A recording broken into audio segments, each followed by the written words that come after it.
আসসালামু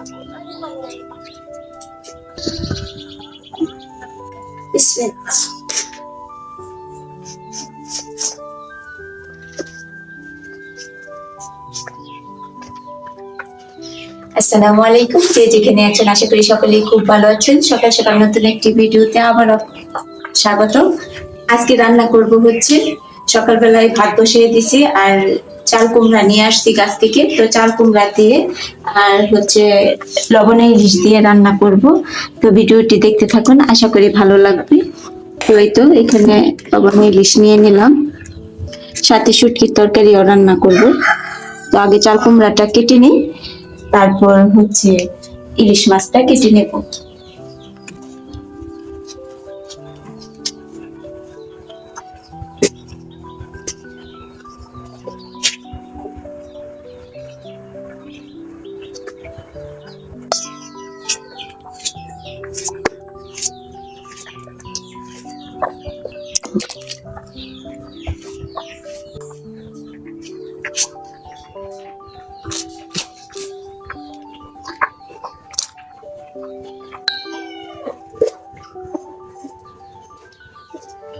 সবকিছু রেডি করে নিয়েছি, ভাতও হয়ে গেছে। এখন বসিয়ে দিব হচ্ছে তরকারি, চাল কুমড়া দিয়ে ইলিশ মাছের তরকারি। দিয়ে দিলাম সরিষার তেল, আমি রান্না করবো সরিষার তেল দিয়ে। আর এখানে আমার তিস্তায় থেতো করা পেঁয়াজ রসুন দিয়ে দিলাম।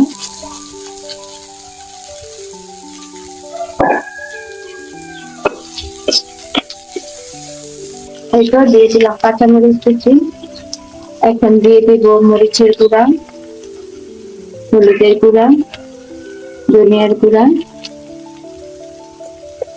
স্বাদ মতো লবণ।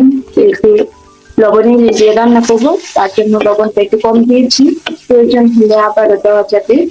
দিয়ে দেবো সামান্য পরিমাণ পানি।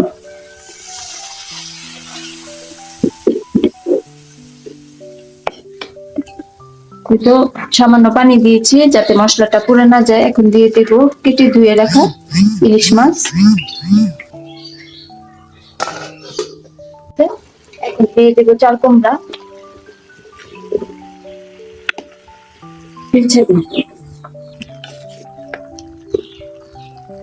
তো পানি দিয়ে দেবো।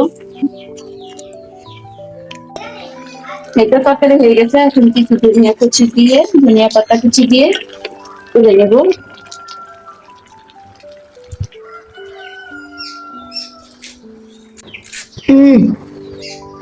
সেই স্বাদ, সকাল সকাল গরম ভাত দিয়ে ইলিশ মাছ তরকারি।